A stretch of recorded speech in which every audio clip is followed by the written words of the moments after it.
Pozdravljeni. Zakaj v sezoni 2024 Scuderia Ferrari ni osvojila naslova med konstruktorji? Na to in še marsikatero drugo zanimivo vprašanje sledi odgovor v naslednjih minutah.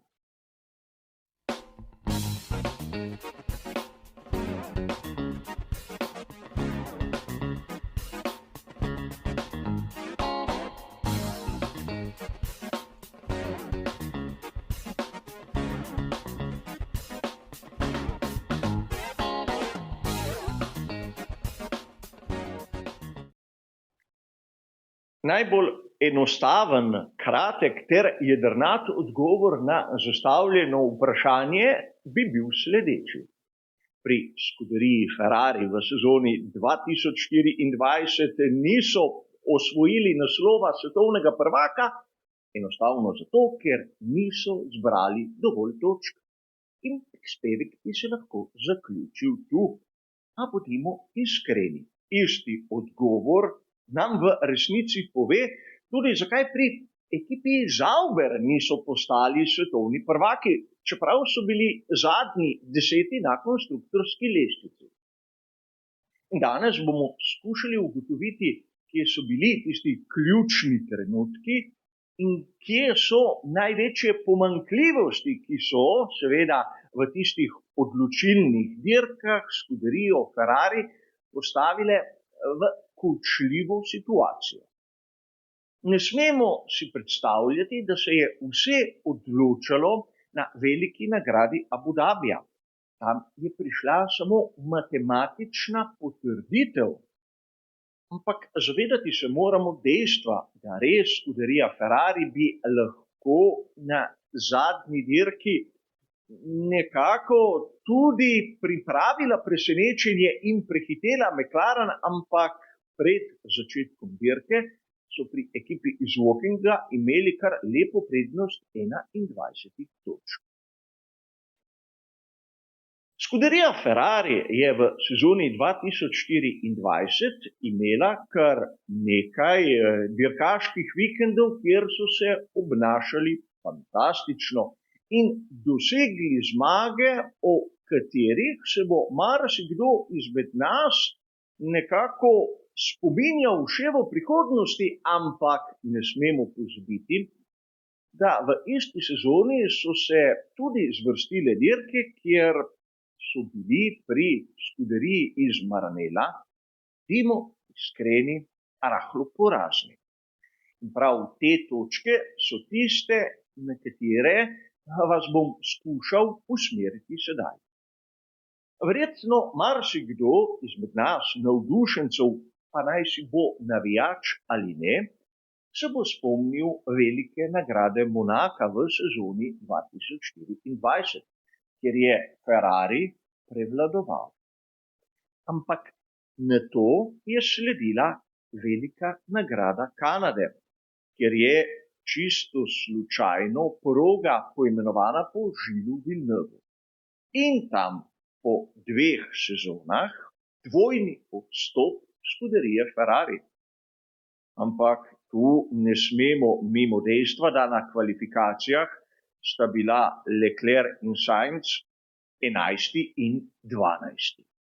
Torej, takoj po velikanski zmagi je prišla streznitev, je prišel dvojni odstop, je prišel dvom, ki se je nadaljeval tudi na naslednji dirki, na veliki nagradi Španije. In tu je seveda Scuderija iz Maranella na progo pripeljala novo dno, ki naj bi popravilo zadeve, ampak v resnici jih je poslabšalo. In sledilo je seveda razmišljanje, ugotavljanje vzrokov, zaustavitev razvoja. In potrebno je bilo počakati kar nekaj velikih nagrad, da smo Ferrarija zopet videli na vrhu. Ampak mi, navdušenci Formule 1, se bomo zagotovo spomnili tudi velike nagrade Italije. In seveda tu ne smemo mimo dejstva, da smo res pričakovali, da po tistem debaklu, po veliki nagradi Monaka, je bilo nekako logično, da se bo trend po Monzi nadaljeval navzgor, ampak sledila je velika nagrada Azerbajdžana in velika nagrada Singapurja. Zopet dve dirki, kjer bi lahko pri skuderiji Ferrari naredili razliko, ampak je niso. Če je Sainz zapravil ogromno točk, ko je Sergio Perez trčil vanj na veliki nagradi Azerbajdžana po ulicah Bakuja, ne moremo mimo dejstva, da na veliki nagradi Singapurja je bil Ferrari na papirju favorit, nažalost le na papirju. Sainz in Leclerc sta seveda dosegla neke vrste soliden rezultat, namreč osvojila sta 5. in 7. mesto, ampak na kvalifikacijah sta zasedla 5. vrsto, sicer prišla sta v Q3, ampak ostala sta tam zadaj. In prav to nam pove, kakšna nihanja smo videli pri skuderiji Ferrari. In sedaj nam je jasno, da praktično situacija, ki smo jo videli na veliki nagradi Abu Dhabija, je bila tudi posledica tistega, kar se je zgodilo prej. Ampak sedaj se lahko začnemo spraševati, na koga lahko kažemo kot tisti glavni vzrok za takšno situacijo. Na oba voznika, na Sainza in Leclerca. Mnogokrat smo lahko slišali, da Carlos Sainz mlajši ni bil na nivoju Charlesa Leclerca in da pomanjkanje točk je lahko tudi njegova v navednicah zasluga.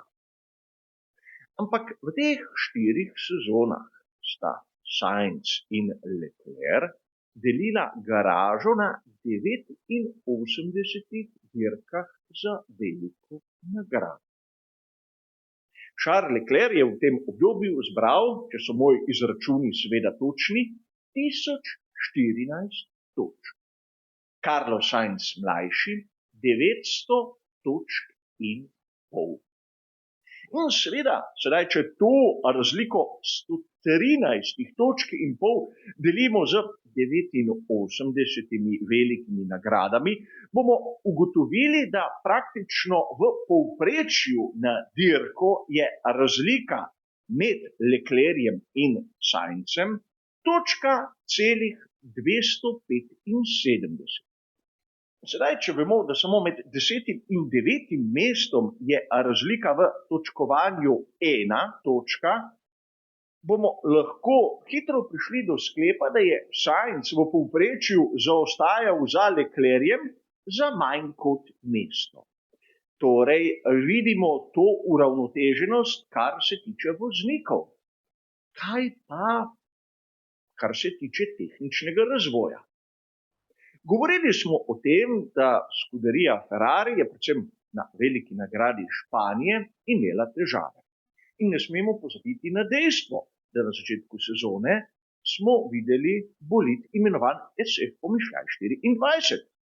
Od velike nagrade Emilia Romagna SF Pomišljaj 24 Evo, ki je evolucija onega prejšnjega modela, ampak gre za popravek projekta, ki ni zadovoljil tistega, kar so pričakovali. In odhod Enrika Cardileja je seveda znak, da na tehničnem področju ni bilo vse v najlepšem redu. A vprašanje je, kdo bo tista izpraznjena mesta zasedel in ali bo sposoben v sezoni 2025 napraviti razliko. Namreč sam trdim, da če v sezoni 2024 določeni tehniki niso bili sposobni napraviti nekaj več, zakaj bi to lahko napravili v naslednjem letu? A menim, da težava je v bistvu nekje drugje, v samem pristopu. Med vsemi pomanjkljivostmi, ki jih lahko naštejemo skuderiji Ferrari, je po mojem tista, ki je najmanjkrat opažena, ampak po svoje največja sam pristop do dirk. Na samem začetku prispevka sem dejal, da na veliki nagradi Abu Dabija bi se lahko zgodil preobrat. Če bi, na primer, Carlos Sainz mlajši prehitel Landa Norrisa in bil seveda tako zmagovalec dirke, bi s točkami, ki bi jih prispeval Charles Leclerc na 3. mestu, pri Ferrariju slavili med konstruktorji, če bi seveda bila Norris 2. in Piastri 10. Ampak niti enkrat nisem slišal, da bi Frederik Vasseur pritisnil gumb na svojem radiju in Carlosu Sainzu mlajšemu enostavno ukazal, naj ulovi Norrisa in naj ga prehiti. Naj mu dobesedno odlepi reklamne napise iz bočnih struktur in naj zmaga to prekleto dirko. In to je tisto, kar po mojem mnenju najbolj ovira skuderijo Ferrari, pomanjkanje pravega pristopa. Čeprav sam nisem cenil, ne vem kako, Mauricija Arrivabeneja, mu je bilo jasno, da biti član ekipe Ferrari ni samo imeti rdečo majico.